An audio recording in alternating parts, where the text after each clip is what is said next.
Oh boy, alright. It has been another one of them days. Let us get this game up on the board. We're playing some dual Destinies today. Oh boy. Oh, heck. Uh, yeah, definitely being a day. I hope you all are doing well out there. Alright, health warning. Sensitivity warning. Capcom warning. Autosave warning. Okay, when we left off, we were in Themis Legal Academy, where there was a murder that just happened to echo a mock trial, a mock case, which means that our person who wrote the mock case is all suspected about it. Oof. I believe we're still investigating. Trying to figure out what's going on. Oh boy. Right, okay, so we talked to you then.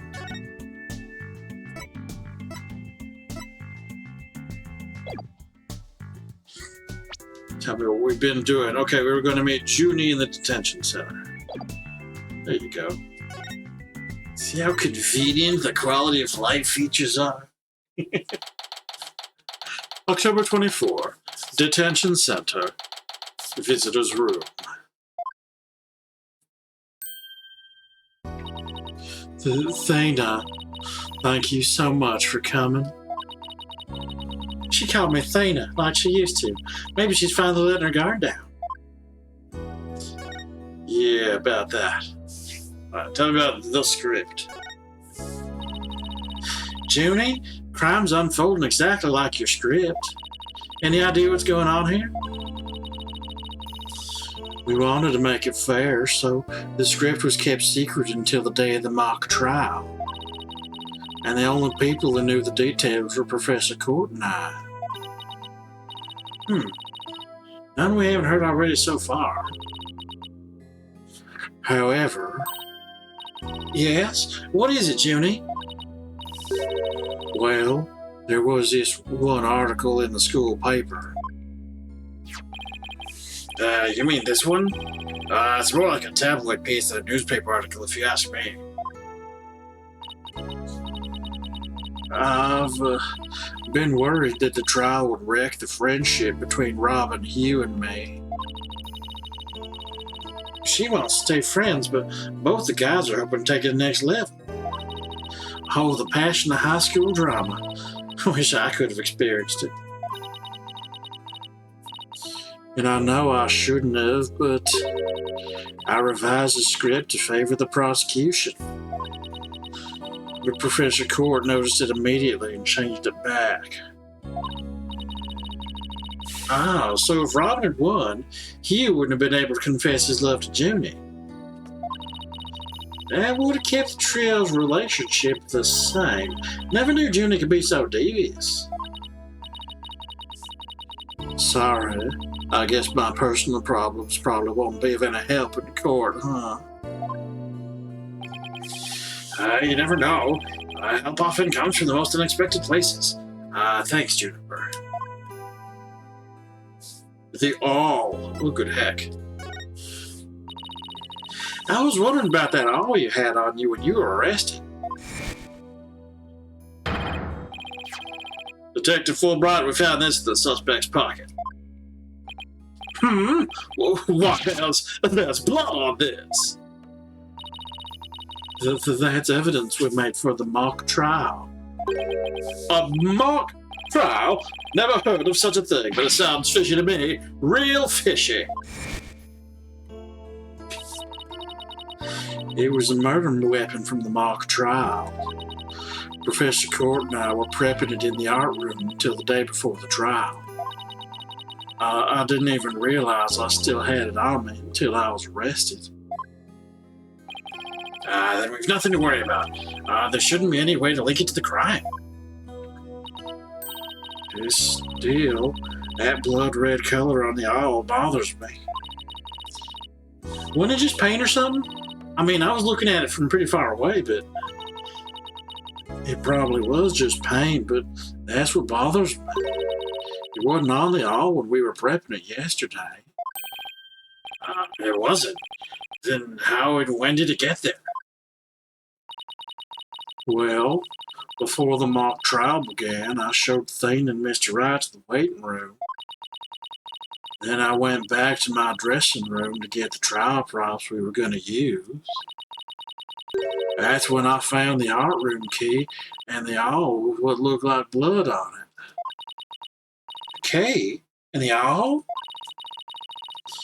Professor Court normally has the art room key since she is the Fine Arts Club's advisor. And since that key was there in the dressing room, I thought she was the one who had painted the owl that looked like it had blood on it. After all, she always insisted that the props should be realistic, so the owl suddenly shows up on the day of the trial with what looks like blood on it? I have a real bad feeling about this. Me too, but let's not jump the gun on this. Mock trial prep work. You and Professor Court were busy preparing for the mock trial together yesterday, right? Was that the last time you saw her? Yes. I left school at around 6 p.m. Did you notice anything different about her? No, I didn't notice anything out of the ordinary. She looked and acted the same as always. I would have never guessed she'd end up like this. It looks like we're about out of time. Thank you for coming to see me. We'll do everything we can to prove you innocent tomorrow. I know, and I believe in you, Thena. Well, I should go now. Bye. Is she gonna be alright? She's like a shadow of the girl we met back at the academy. Junie, I know, was always like that. A little weak and sickly. But the fact she's lifted her facade shows she trusts us. Even still, what is it? Well, when Junie and her two friends were talking about their friendship, I sensed some discord in their hearts. Seriously? Yeah, it was really fine. I might have been mistaken. There's no reason to doubt their friendship, is there?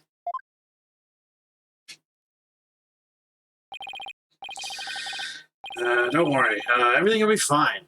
You and Juniper are friends, right? You know that friend I mentioned you earlier? Well, get this. Whenever something's troubling one of us, the other can just feel it. That's real friendship. I suppose you're right. Might as well forget about that and concentrate on the trial. Yep, tomorrow's a big day. Let's sort out what we know so far. Okay. The victim, Professor Constance Court, was murdered in the art room on the 3rd floor. Then her body was moved to the outdoor stage in the quad. Also, location where we found the body was just as the mock trial script described. We're still the only similarities they shared. What do you mean? What I mean is the script of this case are exactly the same, in almost every respect. So, it follows that the actual trial may very well unfold just like the mock trial did. Oh no! The mock trial ended right before the prosecution was about to win. Well, it's not going to happen. This time, Junie will be declared not guilty. Of course, I intend to get our results the honest way. We can do this. We'll be fine. After all, I have Apollo, and he's the king of being fine.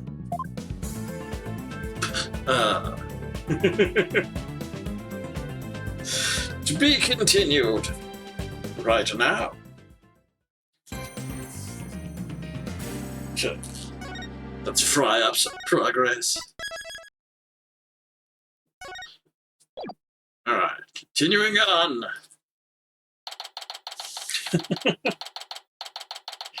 October 25, 9:47 a.m. District Court, Defendant Lobby number 3. My butterflies are butterflies in their stomach. So what's it like to have your very own case for the first time? My heart ain't raced as fast since I ran that full marathon last year. If it keeps up, you might get a lawyer's high. Like a runner's high. Relax. Everyone's nervous their first time. So my fears weren't unfounded. After all, today's prosecutor is so terribly brutal. And willing to use any means necessary to win a conviction. Here's that the end justifies the means concept again. Now that it has come to this, we have no choice but to fight fire with fire. The end justifies the means. I wish he'd stop saying that. That's your method, Professor.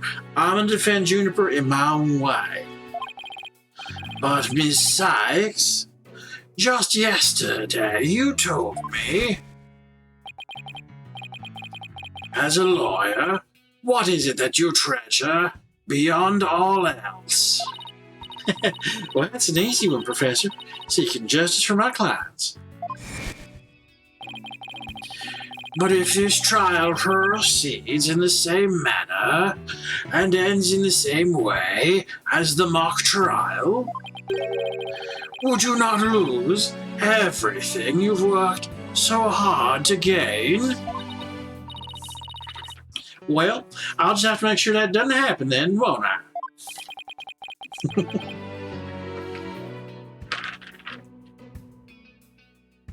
My, but aren't you a stubborn one? Well, I suppose you will have to learn of your own inefficacy the hard way.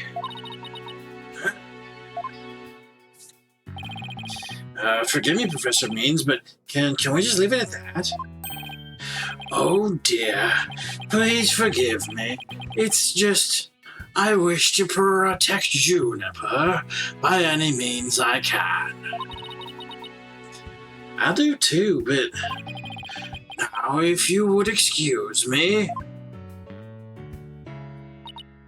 Thanks to him, I'm feeling even more pressure than before. Don't let it get to you, Athena. And don't forget to keep smiling. I'll be fine, and I haven't forgotten what Mr. Rice said. The worst times are when lawyers have to force their biggest smiles. Trial's about to begin. I'll show you the courtroom, if you please. Apollo, I'm counting on you to support Athena this time. Okay, Mr. Wright, leave it to me. That's right. I have Paul to back me up. Junie's fate rests in my hands. I won't rest until she walks free.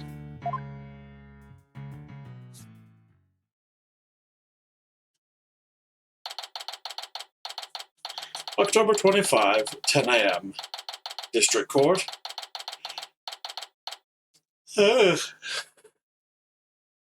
Courtroom number 4. Day 1. Court is now in session.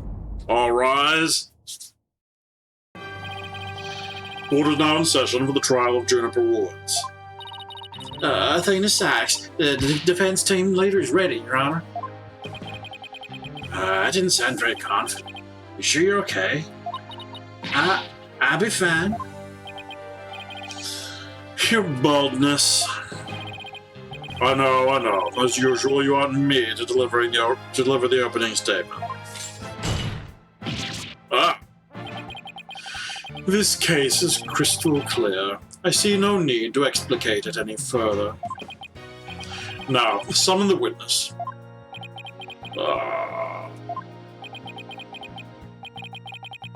Is there something the matter? Please do share your boldness. Well, whatever gave you that idea? Bailiff, please call our first witness. And now we don't even get an opening statement.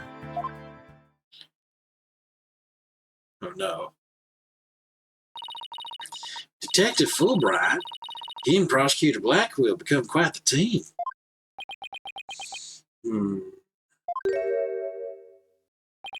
All right, the case brief. Leave it to me. Yes, let the detective in charge, everyone's favorite friend of justice, explain. What was that just now? It's like he and Blackwell are totally in sync. Well, I don't think they're capable of mind melding, if that's what you're thinking. All right, Detective Fulbright, would you please explain the case to the court? Professor Court's body was discovered on October 24th at approximately 2:30 p.m. She was murdered with this all I have here. The victim's blood and the defendant's prints were both discovered on it. All added to the court record. The weapon used to murder Constance Court. Her blood was found on it, along with Junie's fingerprints.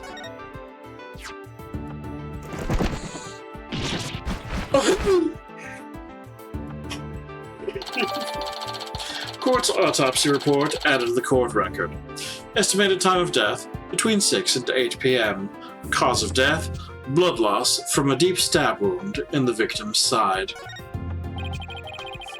Wow, that bird can deliver evidence too? Blackwell's trading it well. Maybe Blackwell should train it not to mess up people's hair while he's at it.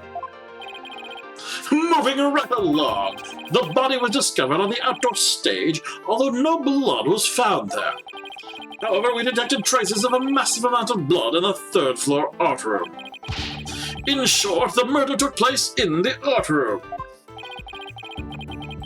So, then the body had been moved from the art room to the stage? Precisely, and there is one more piece of irrefutable evidence. A recording made by a tape recorder that a school paper reporter hid in the art room. It captured a female voice screaming, "You're a goner." What's this? You have such a recording?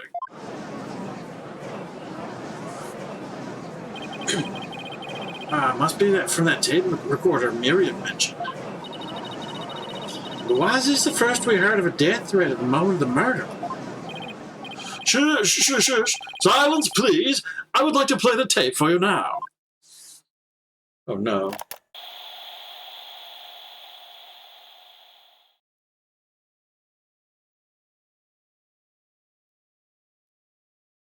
You're a goner.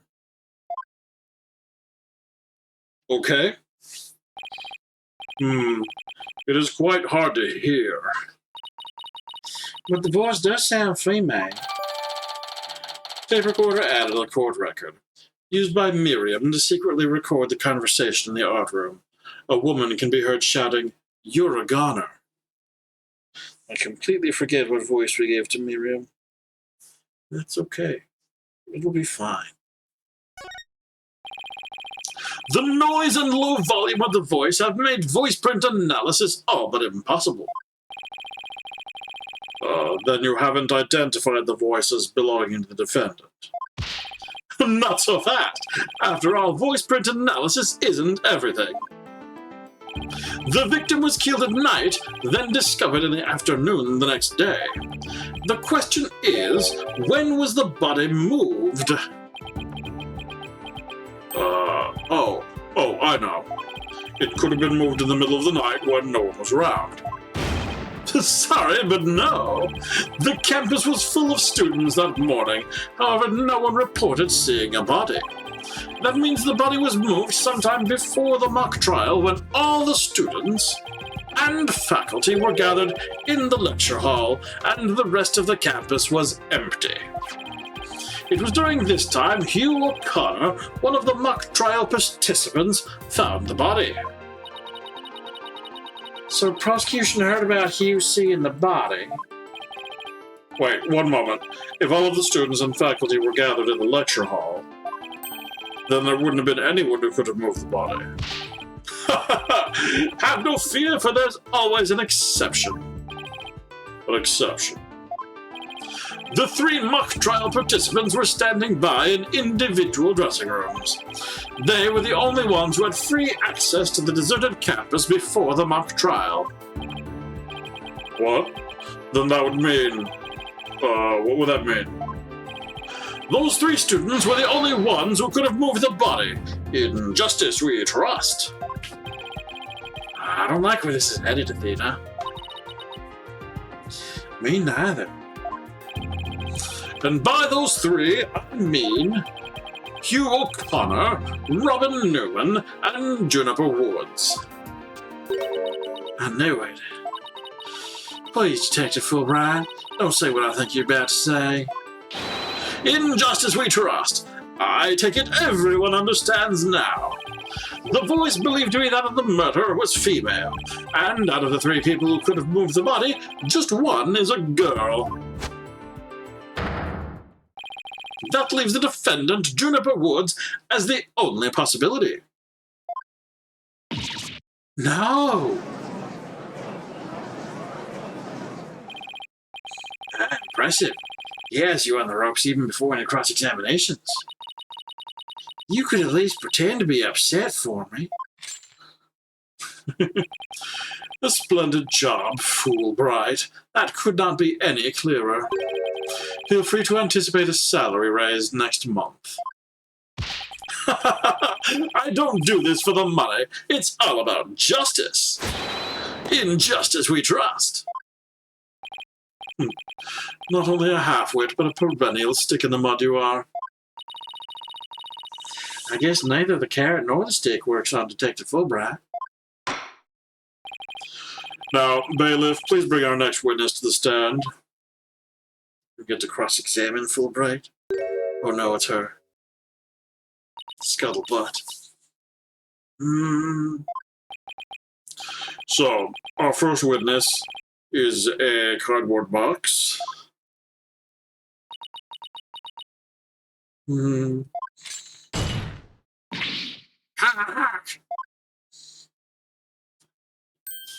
I don't know. Stealth mode deactivated.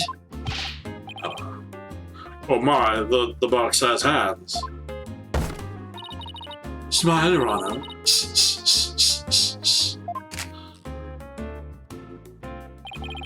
What the dickens? I've just had my picture taken. Miriam Scuttlebutt, senior at the Legal Academy. I'm a reporter on the judge course. Juniper's been a bad, bad girl. I'll tell you all about her crimes.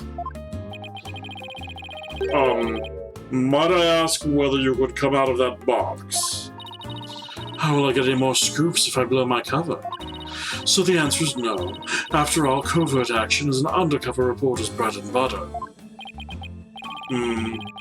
But testimony from a faceless witness is highly irregular. A former ninja I met in the clink said that exposing those who work in the shadows is to pass the death sentence upon them. Oh my, I'd never thought of it that way. Very well, if it would spare a life, I'll make a special exception this time. Former ninja in prison? How was Shinto? How can the judge believe this load of crock? Now, your testimony, please. Oh, but take care not to reveal your face.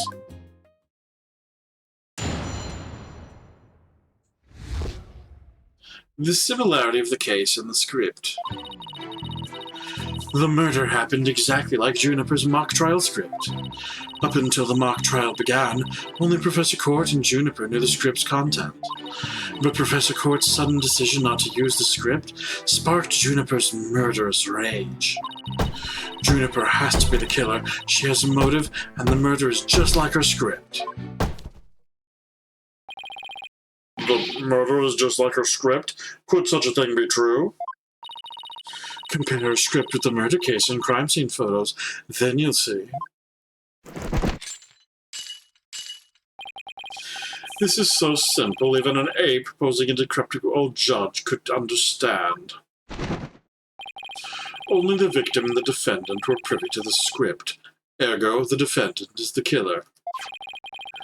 Furthermore, in the art room where the crime supposedly occurred, this witness's script, along with an envelope on which "use" was written, were found. This proves that the accused's script had been rejected the day before the mock trial. She pressed the victim to use her script, an argument ensued, and then the fatal stabbing. That makes perfect sense. What now? Prosecutor Blackwell has all his ducks lined up in a row. He's really on a roll now. He's like a pit bull once it sinks his teeth, indeed. How dare she? My script had it all. A bum rap and phony evidence, grudges and betrayals. I trust the defense is ready to cross-examine the witness. No problem. I mean, yes, I'm ready, I think. Time to find a hole in her testimony and unbox the truth. I've seen it done over and over. I know I can do this. Cross-examination. The similarity of the case and the script. The murder happened exactly like Juniper's mock trial script. Hold it! There must be places where the script in this case can diverge. Don't sweat the details. That kind of stress will give you wrinkles. Objection! I'm not worried. My skin's fair as silk. Objection!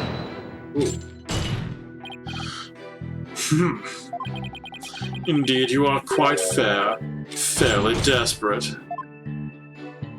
Objection! What'd you just say? Blackwell really turned that one around on you. Whose side are you on? Hurry up and think of a clever comeback.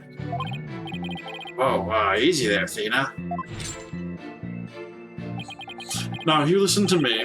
The two cases do indeed have their differences. For one, the stage hadn't yet been erected in the mock trial script. And in the actual case, there were signs indicating the victim's wrists had been bound. But such differences pale in comparison to the host of similarities. In any event, replicating the crime without knowledge of the script is an impossibility. Looks like I won't be passing this off as a coincidence. What a total burn. Try again, why don't you, Pawn of Woods? Up until the mock trial began, only Professor Court and Juniper knew the script's content. Hold it!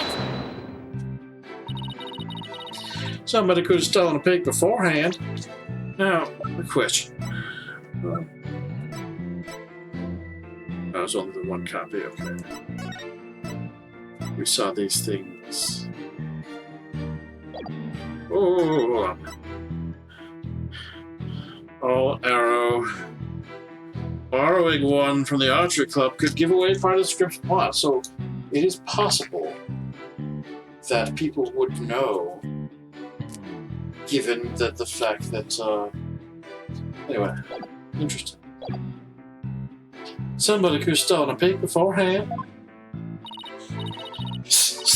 I don't think so. I mean, I tried any number of times. Shame on you, Miriam. That crafty she-devil Juniper has eyes in the back of her head. What chance does your average person have if an undercover reporter like me failed? Interesting point. Still, Miss Scuttlebutt, won't you get in trouble later for admitting to such underhanded tactics? Why, I plead entrapment. How is you blurting out your own crime, entrapment?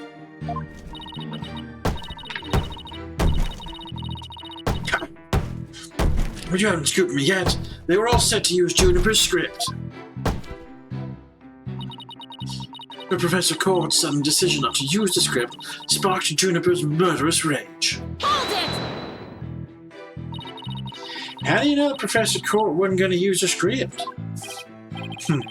There in the artery where the heinous crime took place. An envelope marked Hughes and Miriam Scuttlebutt's script were found. Evidently, the script that was going to be used belonged to the girl in the box over there. It's only natural that my script would be accepted and hers rejected. I introduced all sorts of brand new concepts, including bribery and fake evidence. It was a cutting-edge script portraying a courtroom battle in the dark age of the law. I can't help but feel Professor Court went out of her way not to use it. But Juniper, she used some devious, underhanded tactics to get her script chosen. That's why her script, and not my masterpiece, was used in the mock trial. How's that for an explanation? Juniper has to be the killer. She has a motive, and the murder is just like her script. Hold it! Anyone who saw the mock trial could have recreated the crime. After they saw the mock trial, they could have easily staged body just like script. Objection!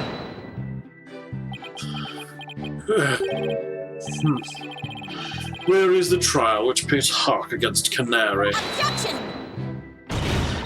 What did you just say? If he's so weary, he should try humping less. I bet that'd save some energy. There's no time for jokes, Apollo. He just called me a canary. Don't let him get to you. At least canaries pick up on things quickly. Just like you. I shan't repeat myself, so listen carefully, Sykes-Dono. Hugh O'Connor discovered the body before the mock trial even began. How could one stage the body as it is in the script before anyone knew its contents? That's right. Do you even fathom the intricacies that go into staging a crime scene? Bro, do you even fathom? No, I think not. You have the rudimentary mind of an elementary school child.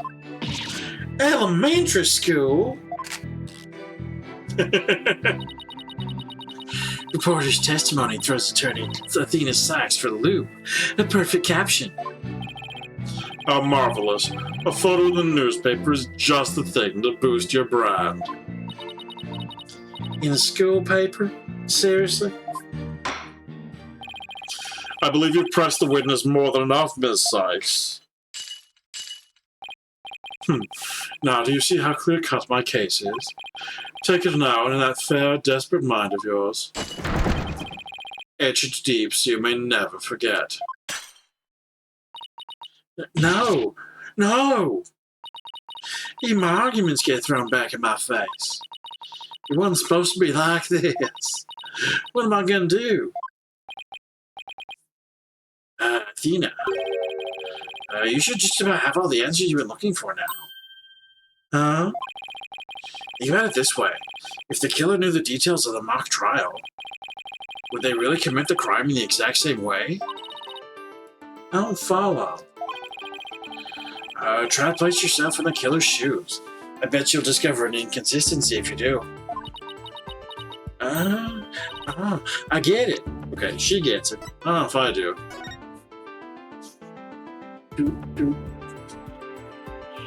Okay, so,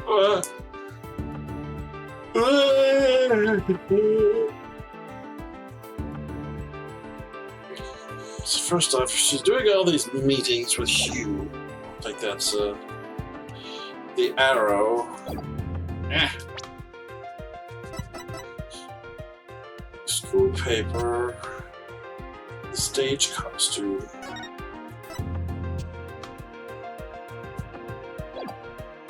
I don't know what that has to do with anything. Junie's script. What do with an arrow? The murder opens all.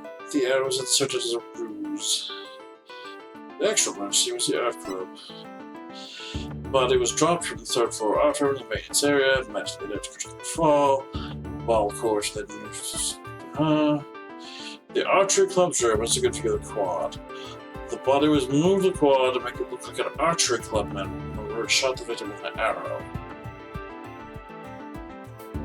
But we also kind of know that was useless because there was no blood on the stage.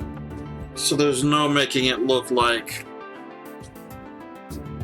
There's no making it look like an archery club member shot the victim with an arrow, right?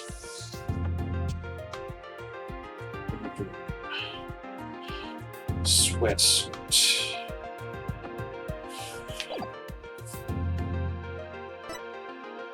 Next traditional school paper covers the mock trial. Unceremonious cancellation. Oh, heck. What is he doing over there with his hands glowing?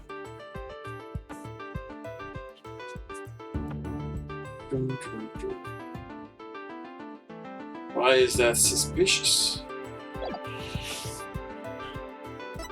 So here's the all. Estimated time of death between 6 and 8 p.m. Blood loss due to a stab wound on the side of the body. Marks indicate wrists may have been bound. No other visible damage, but stab wound was very rough. Tape recorder. You're a goner. It's not in the script, is it?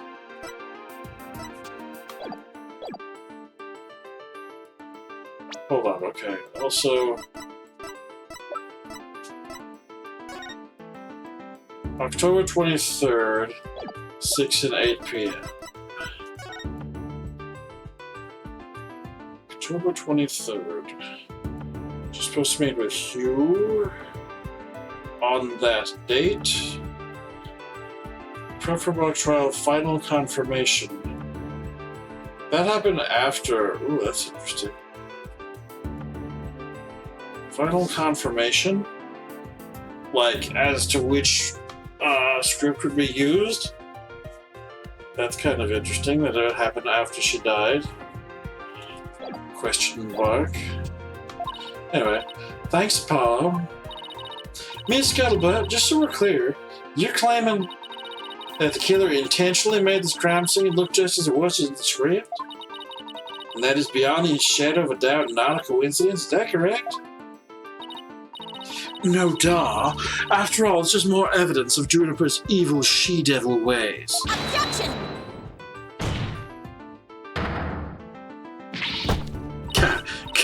What'd I say? Our client made the crime scene look just like the script, something known only to her. That would be not just foolhardy, but completely irrational. What do you mean? Yes, Miss Sykes. Please tell this court what you mean by irrational. It wouldn't make any sense for Junie to mimic her own script on purpose because it would make her the culprit. Well, no. Not be possible. Mean leaking the script. So where I thought they were going with this is, it would make her the obvious culprit. Because it would be smarter if you were going to do a murder to do one that hasn't already been published.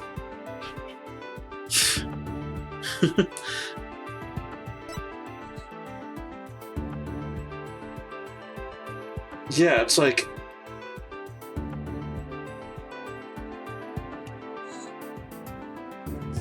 It's like if I were to go around writing a murder mystery and then, actually do the murder before the book came out. That's a little bark.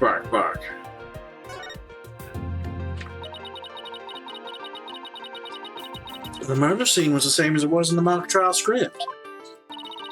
That in and of itself is irrational. What's wrong with him being the same? Hydrate, I just hydrate!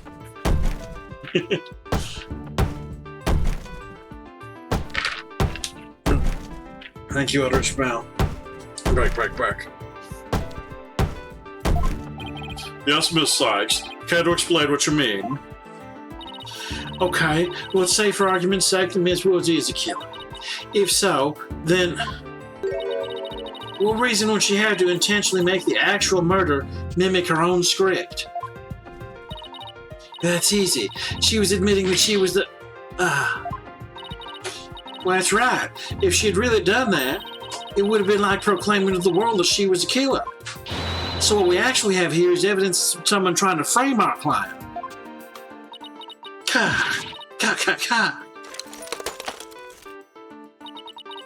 The body was found the day of the mock trial. In short, the day the details were revealed. so it'd be completely inconceivable for the murder to go exactly like the script. Don't let it go to your head just yet. Objection! It would seem Justice Dono's comrade in arms has finally drawn her sword. However, the blade is dull, and it should remain so until you master its use. Enough with the stupid sword metaphors already. There's a perfectly good reason for the inconsistency of which you speak. Reason? What reason? Must I spell out everything? You are what people today call high maintenance. The accused had intended to stop the mock trial, and in that event, nary a soul would have been the wiser to the similarities of the case and the script. Objection! No, the mock trial was only stopped after the body was accidentally discovered. Objection! Our witness here had also discovered the body. In fact, she was led to our dearly departed professor by the accused herself. What? Miss Scuttlebutt saw the body too? Precisely. And with the discovery of the body, the mock trial ought to have been cancelled. Wait, so you didn't call the police? Nope, I kept it secret for my big scoop. You can't do that. I made her pay long and hard penance for her sin. Did I not, my little box top? Compared to the work of a war correspondent, the sheer terror of that was... Ah! Jeez, I wonder what the twisted samurai did to her. Block off all the holes in her box? And spin her like a top while Detective Fulbright cackled in delight? That sounds more nauseating than scary. Enough jabbering. Witness, continue your testimony. Sure, Mr. Samurai. I'm ready to finish off that she-devil. Witness testimony, where? Oh, more. What Scuttlebutt saw. I snuck into Juniper's dressing room while everyone was in the lecture hall. Juniper had changed into her stage costume. I asked her, "What are you doing?" When suddenly she fled into the hallway as if she wanted me to follow her. I followed her all the way to Professor Court's body. She led me right to it. I'm positive it was Juniper because she was wearing the costume that she had made. Hold it! I didn't even get to... Why'd you withhold such key testimony? God! What's that supposed to mean? Tina, you haven't even started your cross-examination. I know, but her testimony points to her as being a potential suspect. I don't think Prosecutor Blackwell is... No, wait. I bet he's already thought of that. The witness left the lecture hall, sneaking to Miss Wood's room before the mock trial. That means she, too, could have moved the victim's body. Prosecution's claim no longer has any ground to stand on. Help! Help? No need to ruffle your own feathers, so. When you squeak like a little brat, it agitates Taka. Do you want him to peck your eyes out? No thanks. You listen here. The witness has a perfectly good alibi. Oh yeah, I do. Around the estimated time of death. I was at undercover reporter class. It's right near my home. Undercover reporter class? The proverbial rug has been pulled from you. The witness could not be the killer. The defense must look before leaping, or at least make sure the rug is secured to the floor. I tried to warn you. Oh. Well, there ends the cross-examination. Let's allow the witness to step down. Huh? No, wait a minute. The the defense has no right to cross-examine the witness after that little spectacle. For whatever a man is sowing, this he will also reap. Why can't he say you reap what you sow? Very well. If the cross-examination is over, I suppose the witness may go home. Perhaps to spend some time in a lovely box and recover from today's stressful events. Don't you worry about me, Your Honor. There's no rest for the wicked, or journalists either. My third eye is always eyeing a scoop.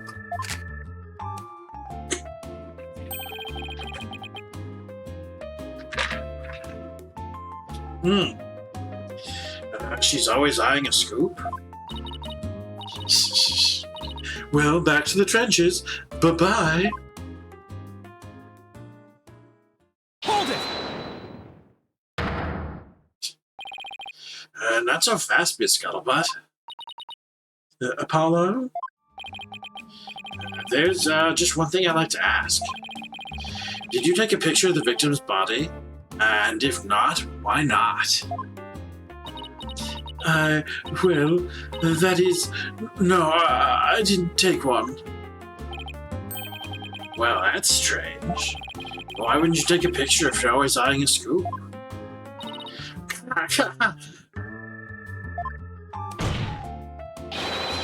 Did you or didn't you really see the victim's body?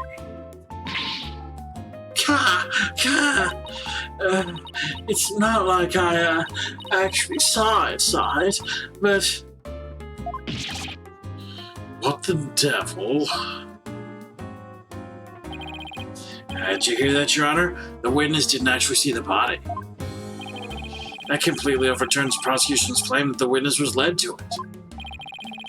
Justice Stono, you dare steal at me again?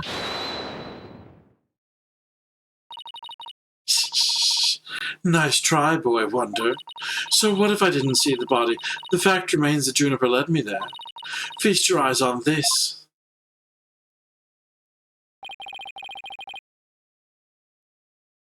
That costume. I don't see the glowing we were told about. The frills? Are the frills there? The brooch? I'll just see blue cloak. Anyway. It's a crucial moment forever frozen in time by my third eye. A photo clearly showing Juniper Woods. Okay, so first off, if you call this clearly showing Juniper Woods, no. I do see the bloody all, though. Why did you not tell me of this? It's a shocking scoop I was saving for just the right moment. And that would be now, right here in court. Surprise!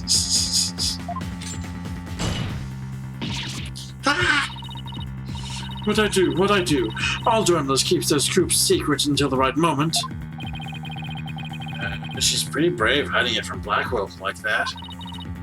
Or pretty stupid. Well, this is an unexpected turn. Athena? About this picture? See how it only shows the back of the subject? So then... Right. Who knows whether this photo shows Juniper in the first place? Alright, so the guess is that the thing is actually inside out. Because this is supposed to... Why is it not in evidence? Come on. Like, the picture is of a person in a solid blue cloak. Now, if you picked up a cloak like that, and you saw all these constellation patterns on one side, you'd think, oh, that goes on the outside, question mark? But it didn't.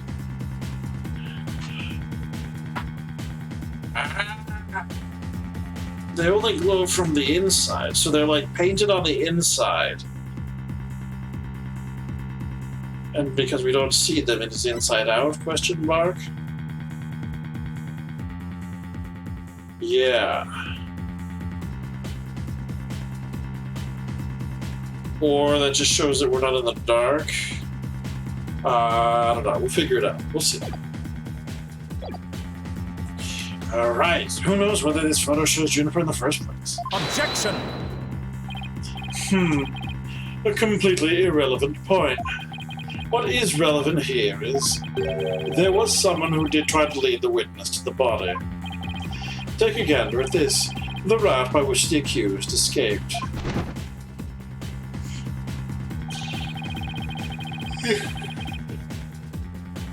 The witness pursued the accused this way after she fled the dressing room.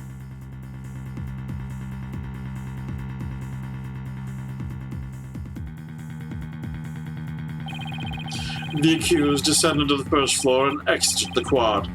Then what, Carton Cretin? Then I tripped and fell, caught my knee on my own box.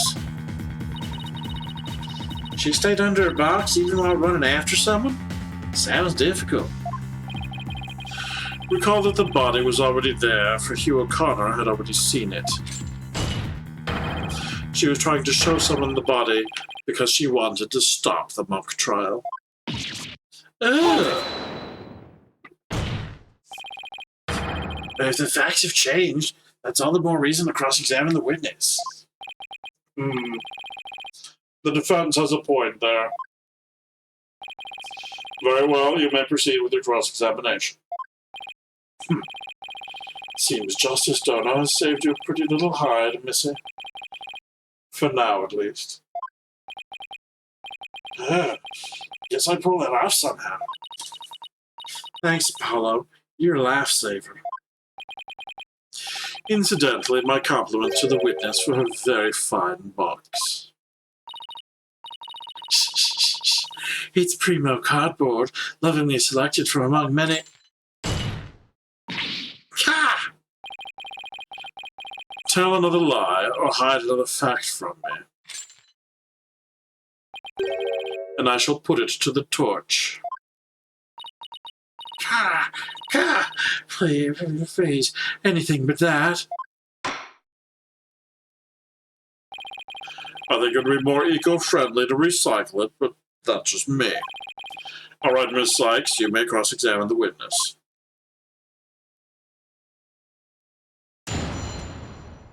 What Scuttlebutt saw? I snuck into Juniper's dressing room while everyone was in the lecture hall. Hold it! You said you snuck in, but why would you do something like that? Because if I got a big scoop on Juniper, club membership would go through the roof. Right now, the newspaper club only has one member, me. The club's history once I'm gone. So, the theme is Harold's brand recognition is a matter of life and death. Her means may be questionable, but her motive is surprisingly sound. Extra! Students seeking the thrills and chills of expose journalism report to the club room. This has been a paid advertisement. Anyway, where was I? Never took Miriam for such a go-getter. Juniper had changed into her stage costume. I asked her, "What are you doing?" Hold it! Why would you change into that costume? The mock trial's about to begin. How should I know? But if you don't believe me, take a look at the photo. I captured this critical moment like the gonzo journalistic pro that I am. But this only shows the back of whoever was fleeing. You expect me to shoot her face when she's running away from me? I guess you're right, but this doesn't seem to be getting me anywhere. Oof. At any rate, as this photo shows, Juniper was in her stage costume. When suddenly she fled into the hallway as if she wanted me to follow her. Hold it! That didn't mean you had to chase her. Call it a journalist instinct. I see something fishy. I go after it. You never did catch up to her, did you? A true undercover journalist gets up and dusts herself off when she stumbles. That reminds me, didn't you fall during the chase when you tripped on your box? A true undercover journalist is always ready to stumble over a great story. Sure are a lot of holes in your story, or is that just a scuttlebutt brand of journalism?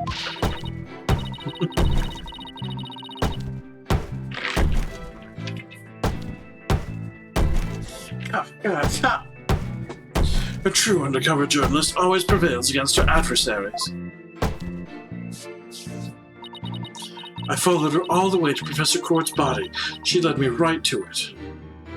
Hold it! But the body was already on stage. What does that have to do with the voice? What would our client have to gain from leading you there? The accused had employed a self-penned script as a manual for murder. Ergo, she had to stop the mock trial before the script's details became public. And that accounts for her desperate attempt to lead on concrete and here to the body. Objection! But as we all know, Miss Scuttlebutt didn't alert the authorities.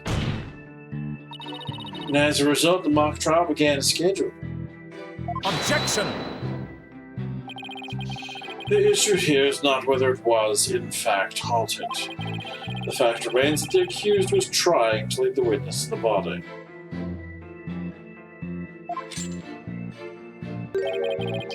Does that not show clear intent to halt the mock trial?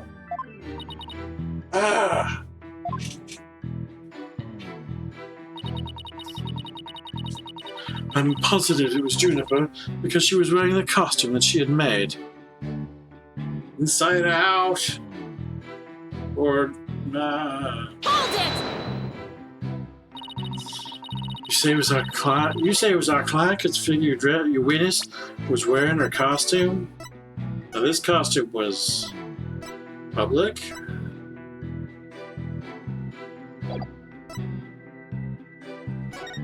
Or was it in the It's like, where does this even become part of the plot? Isn't that a bit simplistic?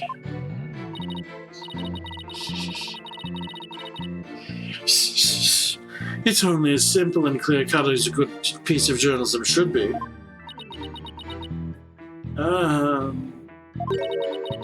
Sure, it's simple, but I hardly call it clear-cut. That's why I chased her. She keeps saying it was Junie, but she didn't even actually see the body. Yeah, but Blackwell's assertion takes that into account. Hydrate? Okay. Blank. I'm actually probably gonna take a brief break. Oof. So, even if I press her on never seeing the body, I won't be able to overturn this testimony.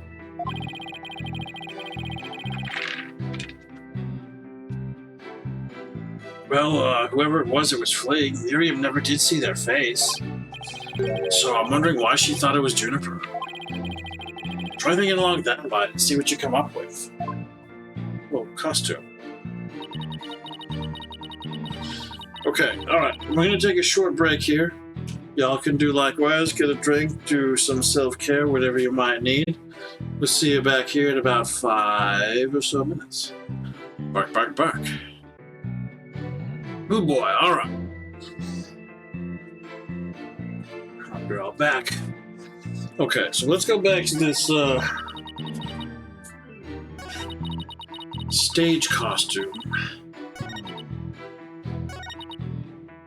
He's wearing the costume. And this costume is the only reason she thinks it's Juniper. Oh, guys, emerged. Oh, no. Alright, so I'm going to present this and wonder where is the star pattern that's supposed to be on this bark. Paint inside of costume, leave time to dry. Oh, I guess it would only be seen in the dark.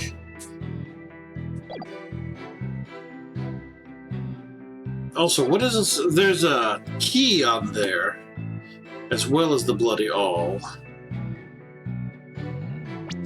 I'm gonna try showing this just to see if we can do that. Objection! Man. Miss Scuttlebutt's sole basis for identifying our client as a figure in this photo is the fact that it shows someone in Miss Wood's stage costume. Well, it is Juniper's costume, so that must be Juniper in it. It's clear cut. No, that's where you're completely mistaken. What? This is a design drawing of our client's stage costume. Oh, my, what a wonderful creation. The constellations are extraordinary. I'm glad you noticed, because those stars are precisely what's important here. In the drawing, there are constellations all over the outside of the costume. But there's not a single star on the costume in the photo. Oh, then that means... what exactly? Your Honor, there are no other blue costumes at the scene, which leads me to believe that the figure in the photo is wearing our client's costume inside out. But why would Ms. Woods make a mistake like that? Well, it's not really a matter of why, but rather who made the mistake of putting it on inside out. Wait, you're not suggesting... That's right. I'm glad you're catching on. Costume designer wouldn't put her own costume on inside out.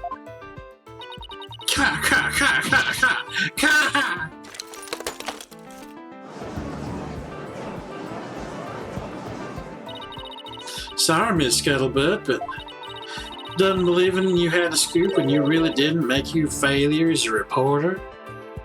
Yeah. Destroy the high school student. Well, no, this is a college, I guess. Never mind. Destroy it.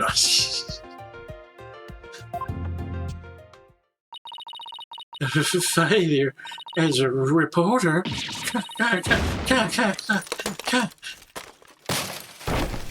Oh. Well, hello, Miss Scuttlebutt. So nice to meet the woman beneath the box. You didn't see nothing. Objection! No, no, I would have you stop right there, Sykes-Dono. For it is the why of the matter upon which I would have this court focus. What do you mean? Ms. Juniper Woods. Yes? What were you doing on the morning of the mock trial? I was in my dressing room, painting my costume in fluorescent paint. Fluorescent paint? My design drawing shows twinkling stars on the costume. I was going to make a costume shimmer like that by painting the inside fluorescent. What was that again? Fluoride. Did your costume have cavities? Ominous coughing. Ominous coughing. Well, okay, so Junie does have the nervous thing where she gets coughed when she gets flustered. And for some reason, inhaling more pollen helps. I don't know if I get that, but... Not fluoride, fluorescent, as in glowing. The paint would make it glow in the dark. Yes, yes. So you applied that to the inside of the costume, and then I let it dry for a while because I heard it takes a long time. So I put the costume on my mannequin inside out. Oh no! So whoever put it on is going to have the imprint of that paint, which hadn't dried yet, all over them. And their hands are going to be glowing in the dark. I'm going to reiterate that because I'm bad at showing things. We were talking about why is this guy glowing? Well, let's say he picks up a costume covered with fluorescent paint, gets totally painted over. Bark, bark, bark.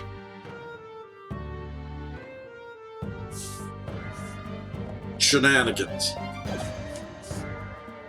Okay. So I put the costume on my mannequin inside out. Inside out? Inside out? Good heck. Where's that? Inside out. So then, this is a photograph of the inside out costume taken in the dark. As you can see, there's a heavy layer of paint over the entire inside surface. If someone were to properly don this costume in this state, the wet paint would get all over their body. Why, yes, I believe it would. Indeed, ergo the costume was worn the way it was, not by anyone's mistake, but because this was the way it was on the mannequin, inside out. Yeah! Glowing costume photo added to the court record. A photo of the stage costume taken in a dark room. A coat of fluorescent paint made it glow. I figured you'd have a photo. Did we just fall into his trap? Yeah, I bet Blackwell had it all planned out. Still, I think you should give this photo a nice long look. Okay, so this takes us back to the handprints from whoever picked it up. Suspicious. Clearly was grabbed there while wet. Yes? Handprints, thumbs, whatever. Oh, please tell me you found something done that up. Check out the chest area. Kinda looks like handprints to me. Hey, you're right. But Junie would know better than to touch it while the paint was still wet. Objection! I believe the term to describe your thought process is wishful thinking. After all, if master painters make mistakes, why not a rank amateur such as the accused? Objection! So basically, you're saying my claim requires evidence to back it up? Evidence? That shouldn't be a problem, right? After all, you've come this far. Just because I come this far doesn't mean I thought everything through, though. What? You mean you've just been bluffing? Like we always do every time? I'm going to sit here and give you this face? As if I've never done that myself? What'd you expect me to do? I'm sick of losing to this guy. But you're right. There's only one thing left to do at this point. And that's to present some evidence. Prana. A showdown, is it? I gladly accept. Fluorescent paint must have stuck to the hands of whoever touched the costume. And that paint should glow in dark places. So I just need to carefully check every last piece of evidence. This piece of evidence shows who touched the costume. Take that! A school newspaper. Interesting. Take a look at the photo where the lights are dim and the spotlight is on Miss Woods. Observe Mr. Newman's hands in that photo as he stands at the prosecutor's bench. As you can see, it's glowing, just like Miss Woods' fluorescent paint. It is glowing. Quite brightly, I might add. But why did he put fluorescent paint on his hands for the mock trial, you may ask? The answer is he wouldn't. Not on purpose. It got there when he put the costume on. Oh. I mean, oh, that means... What again? It means the figure photographed in the costume was not our client Juniper Woods. He was her classmate Robin Newman. What?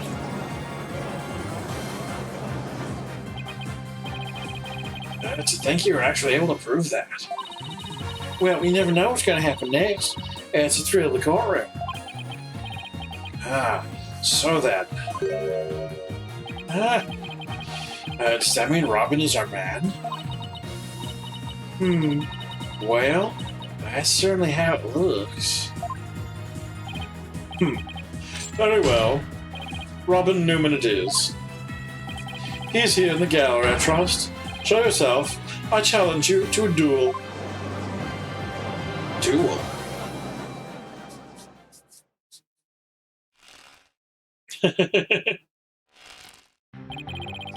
Will the witness please state his name and occupation? I'm Robin Newman. I want to become a great artist. I practice day and night. Yeah! No, that's not it. Art's got to be sincere, man. So, for occupation, we should put down budding artist. No! Famous Legal Academy, senior prosecutor course. This brace is proof of my masculinity. I've been trained to be a prosecutor for 18 years. I assume you'll be cleaning up the pottery spots before you leave today. Oh, man.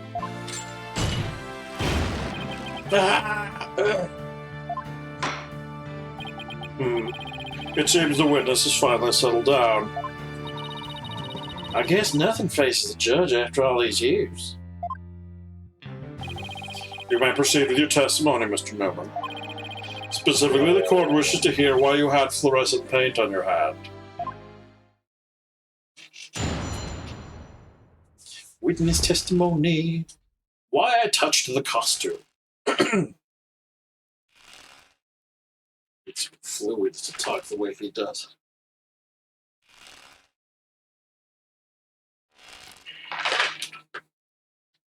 I went to see Juniper in her dressing room, but she wasn't there. When I walked by that frilly costume, I was like, whoa. The mannequin it was on, he was about to fall on me. I got that paint on me when I caught it, but I never put it on. That's just stupid. Really? Hold it! Your Honor, I recommend a short therapy session for the witness. Well, Mr. Newman does seem particularly agitated, but... No! Not again. What's his problem? I sensed it the moment Robin took a stand. Discord in his heart. So you think he might be hiding something? Probably. You ready, Mr. Newman? Let's see what the mood matrix can do for you.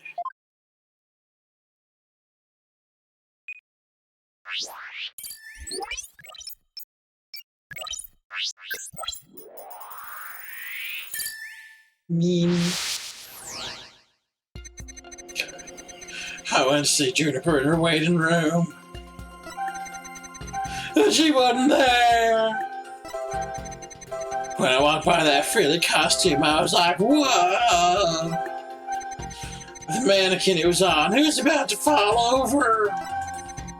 I got that paint on me when I caught it. I never put it on. It's just stupid.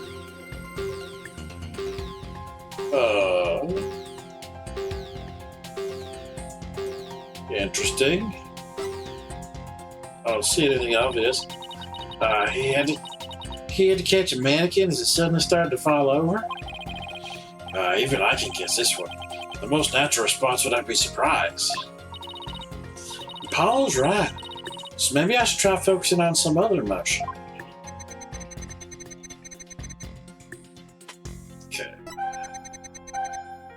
surprise that she wasn't there is interesting. The Philly costume made you happy, like, whoa! But then it fell over. So why were you happy before it fell over?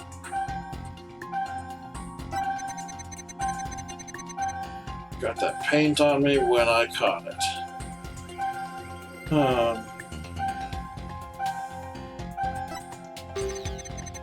I never put it on. That's just stupid.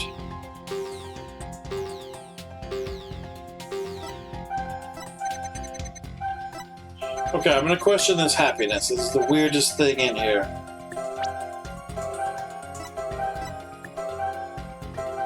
Got it! It isn't really that weird. When you mentioned stage costume, I sensed a sudden powerful feeling of joy. Would you care to explain, Mr. Newman? Wait, what? Why would a frilly scarf thing and long skirt make me feel like that? Well, I don't know, but you seem awfully interested in that costume for some reason. You didn't happen to put it on, did you? Oh, like I'd be into that kind of thing. I'm a dude. I'm into braces. You don't think Robin's actually got a thing for Juniper's outfit, do you? Oh, come on, isn't it obvious? You're enjoying this a bit too much, Athena. No way, man! Mannequin came falling toward me, so I stuck my hands out to stop it. End of story! Well, that's a new piece of information. Time to run an update.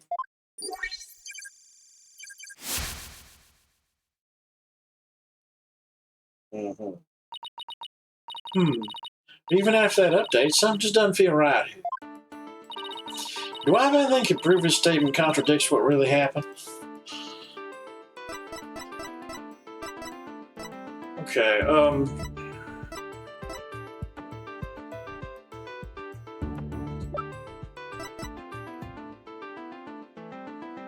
Right, they were in the dark. It will be glowing right now.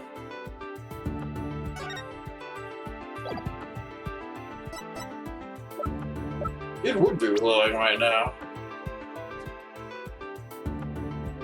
The mannequin came falling.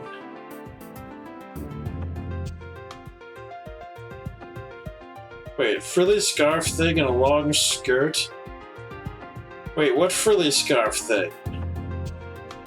That's not on this mannequin.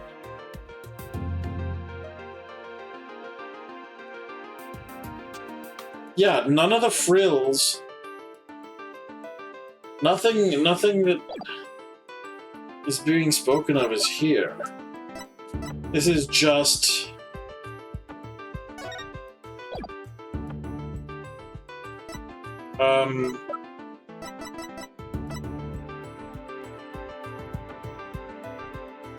Also, what frilly scarf thing?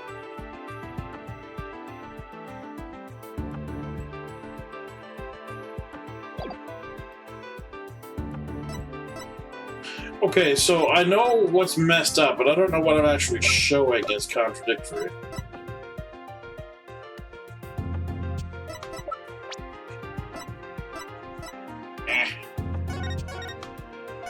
Just going to do a cheeky save.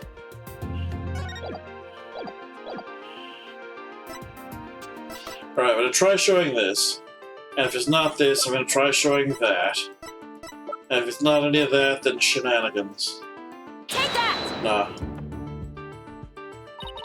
This piece of evidence clearly shows contradiction in your statement. No, it doesn't.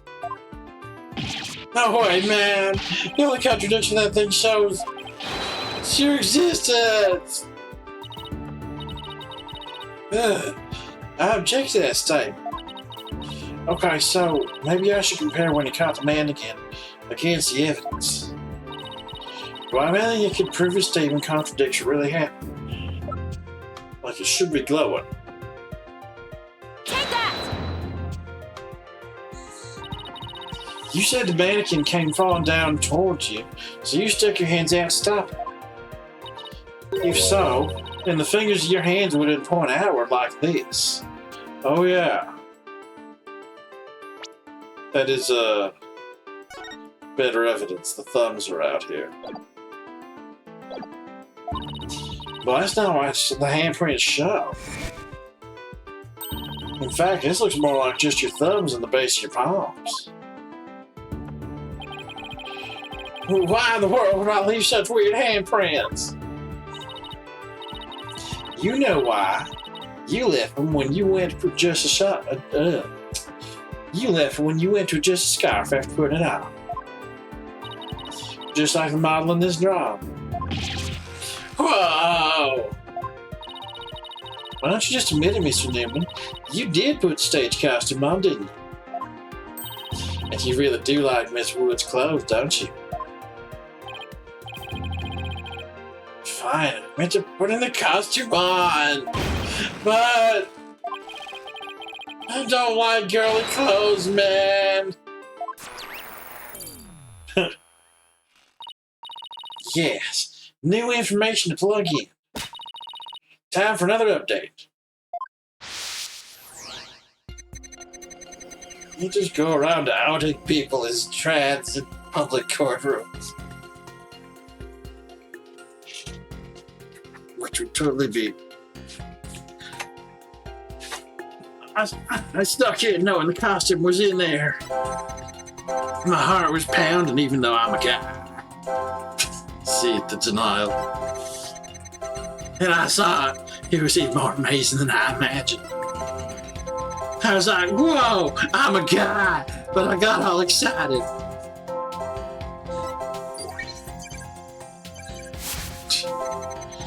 It's true. I did put on girly clothes. It made him happy. Look. But it was strictly for artistic purposes.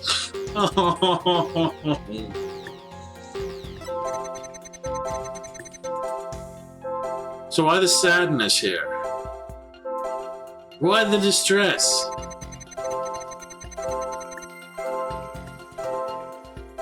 Wow, he's really happy about this.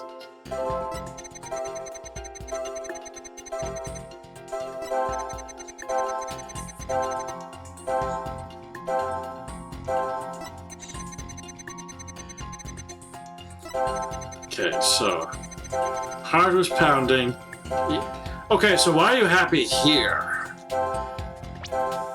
That's confusing happiness at this point in the story. Got it! Mr. Newman, this emotion's inconsistent with your testimony. What are you talking about? It's not true. My only emotion is testosterone-fueled stubbornness. Yes. I wouldn't really call that an emotion. Wonder where I went wrong. Well, better try that again. Okay, fine.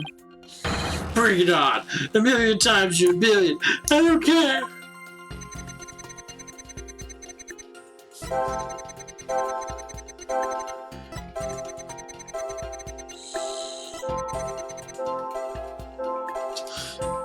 God, I'm all excited. You did put on girly clothes. It made you happy. Fine, I'm not questioning that. You're allowed. Why the distress? Got it! There. Another motion that doesn't fit. So what? You really started to get on my nerves, man. Mr. Newman, you got excited when you put the costume on. But you also felt sad. Who cares if I felt sad? It's no big deal. Okay, Mr. Newman, out with it. Why'd you feel sad? You're hiding something, aren't you? Oh, no! You're not fooling anyone anymore. Now, tell us why you were sad. Okay, fine. If you're gonna be that way, I'll tell you. The reason I felt sad is...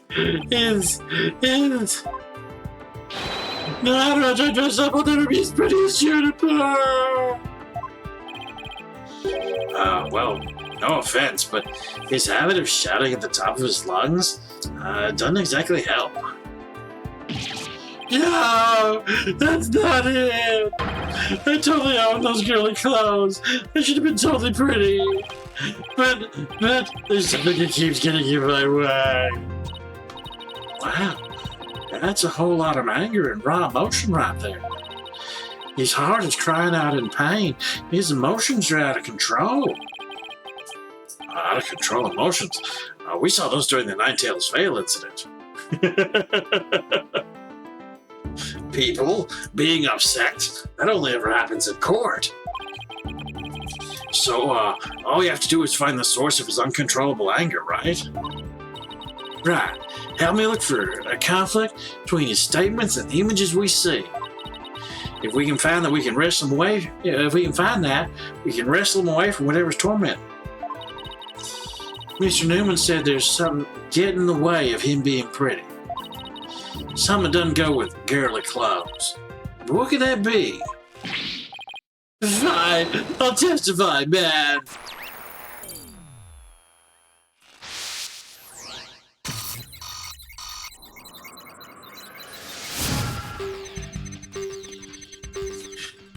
I snuck in knowing the costume was in there. My heart was pounding, even though I'm a guy. His huge dong. Yeah, see, that's it. It's like, what does he do? He needs hormones. Let him be happy. Let him take on whatever pronouns he wants. My heart was pounding, even though I'm a guy. It's true. I felt a powerful feeling when I saw that long frilly scarf, even though I'm a guy. Totally a guy. I admit it. I wore girly clothes. I felt like a diva when I pulled the hood over my head. Oh! It feels so right. I was totally dressed up like a girl. Oh! So, we're looking for the source of this anger? Right. The conflict in his testimony will most likely arise from his emotional repression. Let's compare the images to his testimony. We might find the problem that way. Other egg cracked. The egg crack. Okay, so where's the anger coming from? You knew the costume was here. Big anger. Heart was pounding, even though I'm totally a guy. True. Oh, a probing button. A powerful feeling when you saw that long frilly scarf? Tell me. Oh no. Newman. Oh no. Okay, hold on. We can check individual elements of the shenanigans. Heart is pounding, even though I'm a guy, totally a guy. Powerful feeling, you saw a line for a scarf. Admit it, you wear girlish clothes, nothing wrong with that. Like a diva when you pulled the hood over your head. Felt so right. What's causing anger? Newman. Costume. Newman. Brace. The brace is unhappy about this, I'm sure.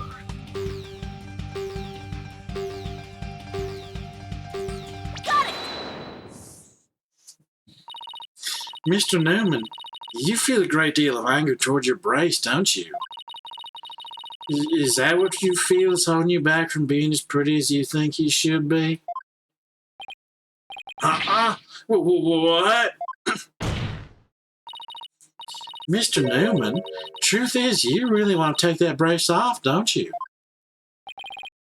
No way, man. This is a symbol of masculinity. I could never take it off. Is it that you can't take it off? Or you don't want to take it off? Aw, man, I should have kept my big mouth shut. It is really weird. He exhibits intense anger toward his brace, which he calls a symbol of masculinity. But he can't take it off, not even when he's trying to look pretty. What could be at the root of his complicated relationship with his brace? I have a feeling we're on the verge of uncovering an earth-shattering secret. Athena? You okay? It seems Robin's still hiding a secret. A big one. Bigger than the fact that he's secretly jealous of Juniper's looks? Yes, at least I think so. No, can't be. I just thought of something, but it's totally insane. Mr. Newman? What? I'm on to your little secret. If I'm correct, it's not very little at all. It's huge. It sounds completely insane, but it's the only possibility left. Well, yeah.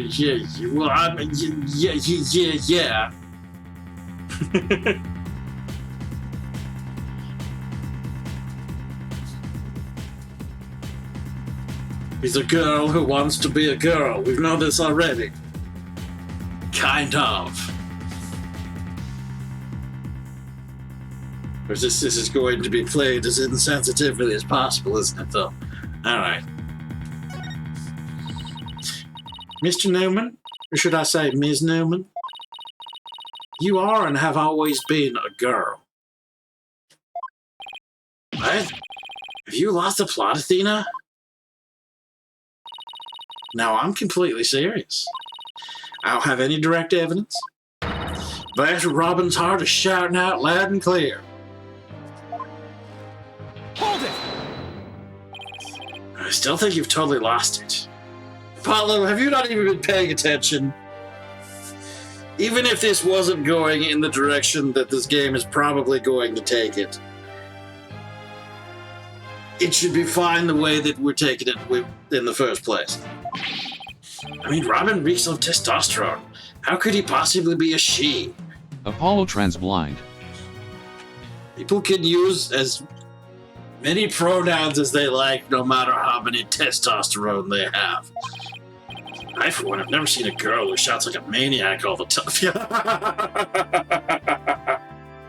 Okay, Apollo gets to go home. My mom. I've seen plenty of witnesses in my day.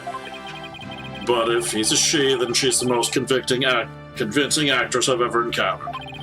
Therefore, let me pronounce my verdict.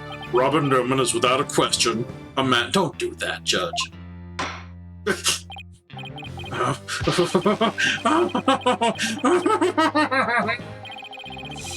You are now truly Justice Dono's equal in one area. You are just as equally insane. Blackwell also gets to go home. The judge is transphobic. Nobody else. Everyone's opinions bad, and they all go home. Athena is supportive, and we're gonna take it as read that that's the way it's supposed to go. Never in the history of this planet has there been a finer specimen of the masculine spirit. Oh no, everyone is transphobic but Athena.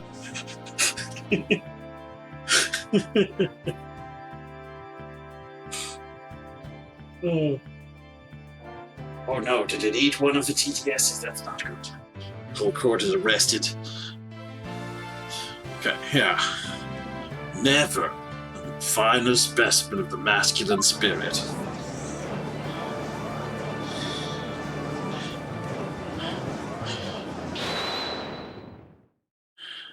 Okay, but if it...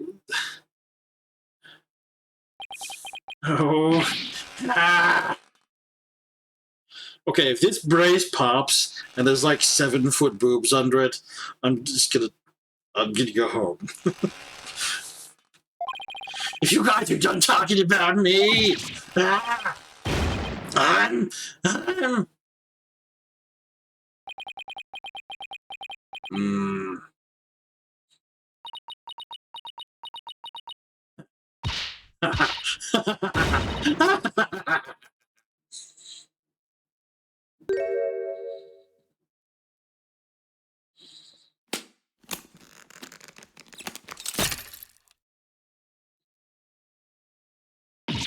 Ah, the brace. It's...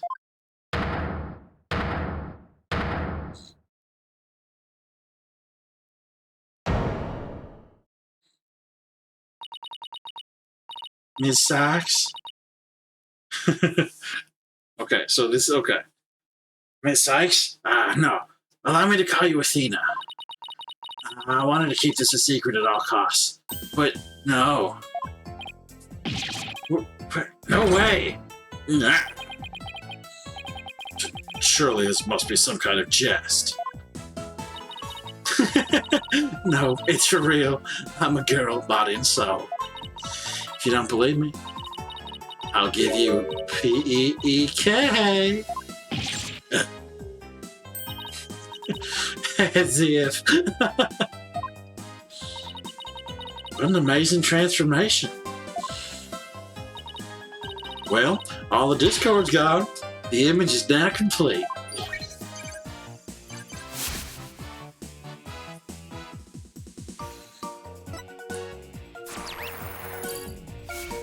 There you go. Bye-bye. I was raised as a boy since I was little, and I studied law just as my parents wanted. But now this living lie that had me pinned to the ground, it's been blown to smithereens by you, Athena. Now I can stop pretending I want to be a prosecutor. I'm gonna be an artist. Yay!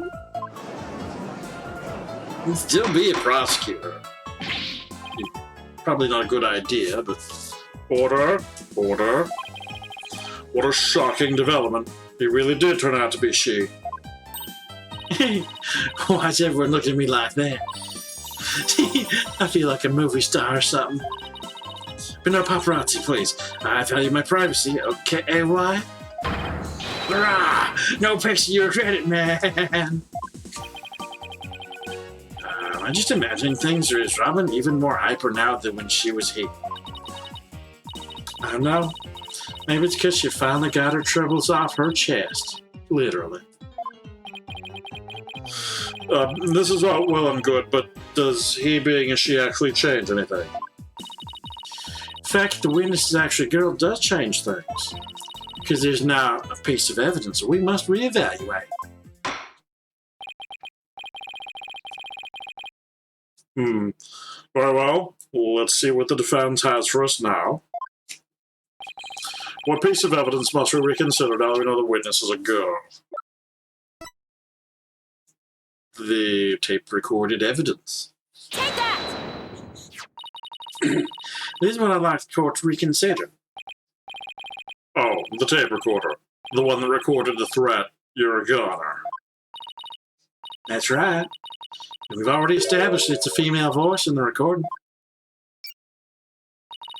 Well, students couldn't move the body before the mock trial was to start. Our client was the only female, if you exclude Miss Scuttlebutt because of her alibi. And that is why the tape recorder made our client the prime suspect. So then... That's right. The witness just revealed that she's a girl. Therefore, if we're using the voice in this recording as the basis for hurling accusations, this witness must be labeled a suspect too. Oh no. Wow, talk about a sudden turn of events. You've done it. You found a hole in one of the prosecution's key pieces of evidence. Yeah. Wow, that's a lot of work for a single one. Objection! Not so hasty now. You're forgetting that only one person here was privy to the script. Ergo, Ms. Juniper Woods is still the private suspect. Objection! But Ms. Newman hid the fact that she was a girl both at the crime scene and in court. I'd say that puts her in camp suspicious. Hey, why is that nice, Athena? How can you accuse me of being a killer? I mean, I'm just a weak, innocent little girl. Just thinking about that murder makes me... Objection! Suspicious is as suspicious does. Undoubtedly, the witness does have some sort of connection to this crime. Yes, you can murder no matter what gender you happen to be. Perhaps our newfound lady is merely feigning ignorance. We can surmise that she lent support to the principal offender, Juniper Woods. By leading Miss Scuttlebutt to the body, that would make her an accessory to the crime. How do you say that? I'm not accessory to any crime, Mr. Birdman.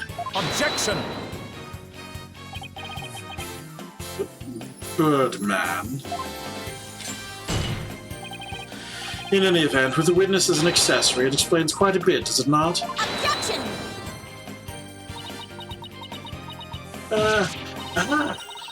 He made it all make sense somehow. And you keep accusing Junie unless we can show someone else knew the script's details. Harvey Birdman. Harvey Birdman. But how could someone have gotten their hands on that kind of info? The only way they could know what was in the script was if they saw the mock trial, heard it from Junie, and penned the script. So the script was, it was written by Junie. But the thing is, for example, some of the redifications that Junie needed to do would involve giving away parts of the script plot. She would be like borrowing arrows from the archery club, buying awls from the hardware store. All these things are obvious markeries.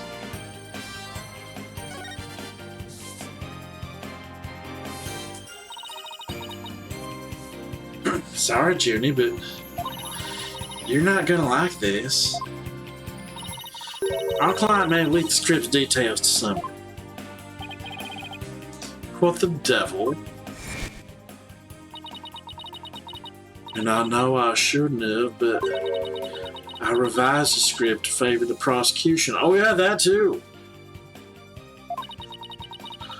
But Professor Court noticed it immediately and changed it back. That was also... isn't Robin the one who said, oh, she went with the green sweatpants or whatever? That's not in my evidence, is it? Pretty sure it's not in my evidence. But we definitely discussed that at some point. Yeah. But Professor Core noticed it immediately and changed it back. Miss Woods did not want Hugh O'Connor to win the mock trial. That's why I believe she leaked the details to the witness, Robin Newman. I get it. If Robin won, Hugh wouldn't be able to confess to Juniper.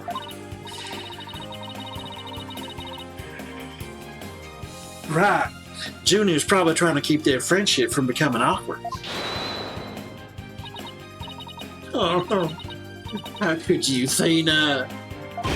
What a bunch of bull. I never heard a word about the script from Juniper.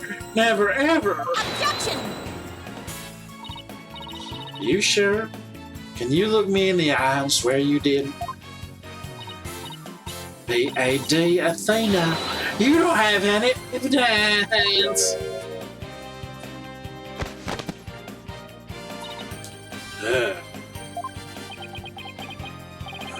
Actually, they might have just a thing. Really?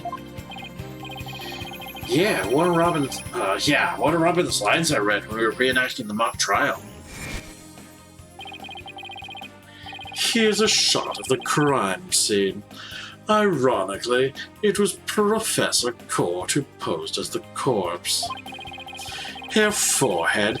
How did the mock trial participants react to this photo?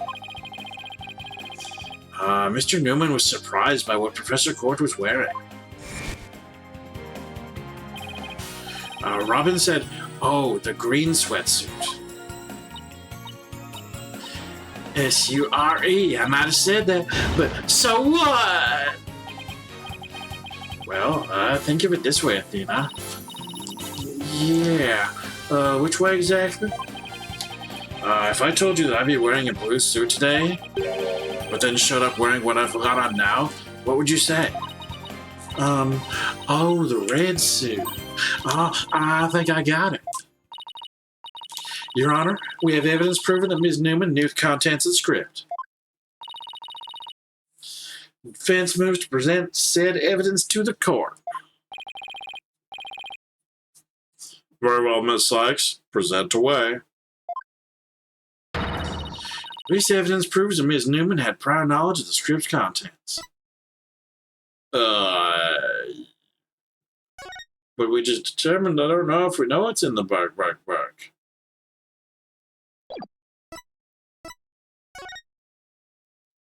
Declaration. Campus She-Devil Juniper. Oh, yeah. She knew about she knew about the costume, right?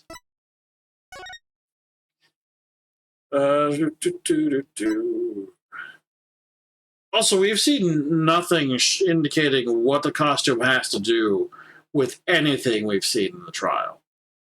It's just, hey, here's a costume.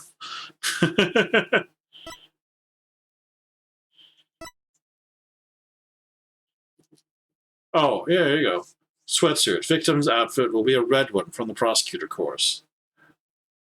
So, yes. So do I just show that? Let me check this here. Yeah, nothing else is... Take that! The mock trial script.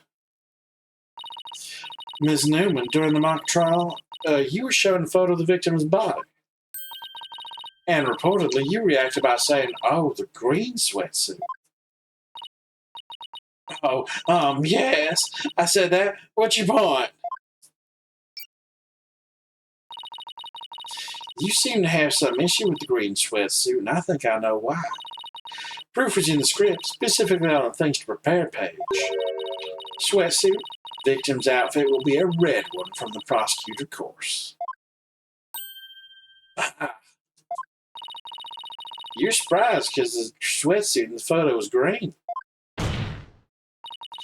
But if you didn't know about the script's content, then that shouldn't have surprised you.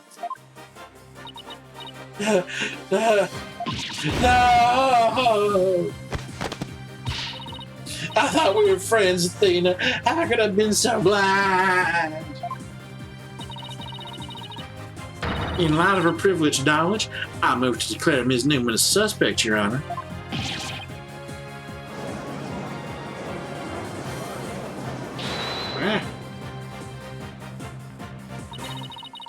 Heck.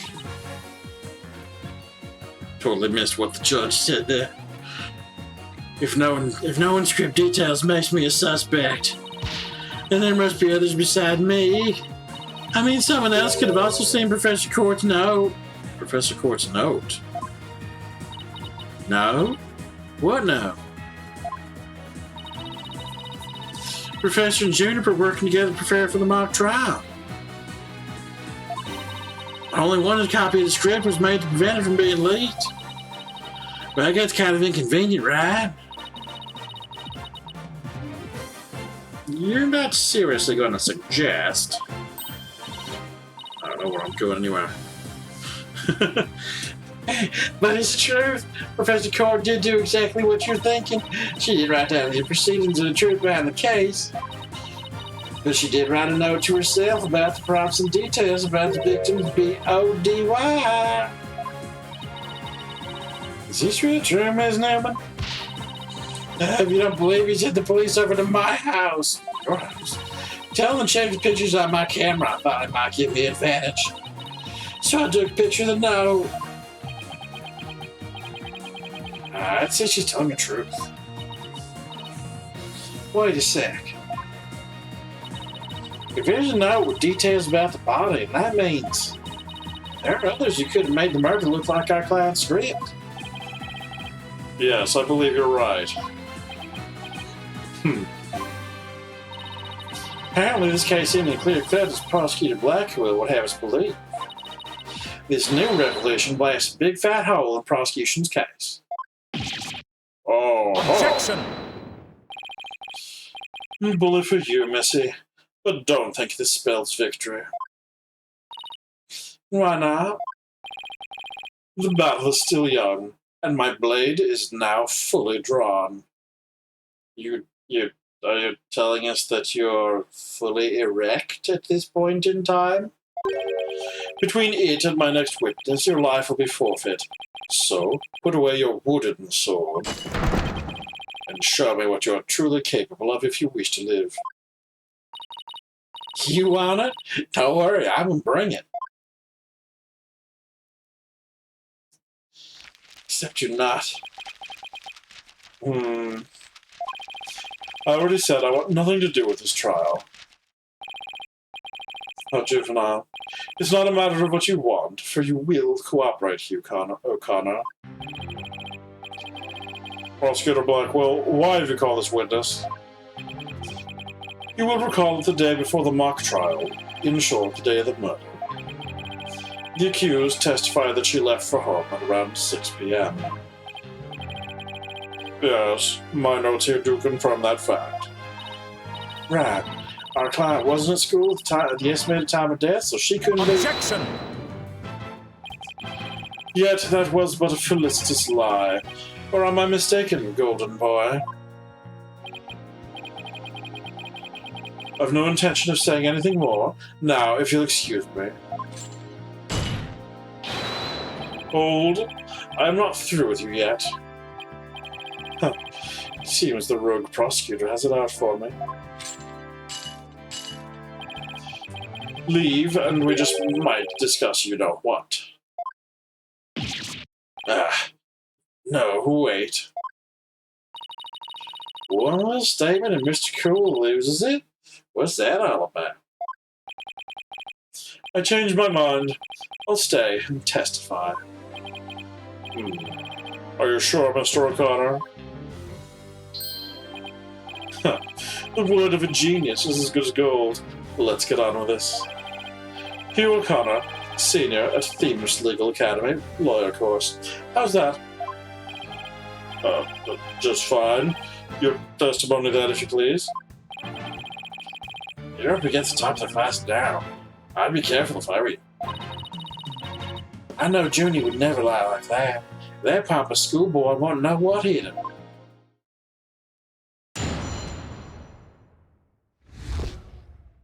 Okay, around the time of the work. Okay, we're gonna stop here. Because it is that time.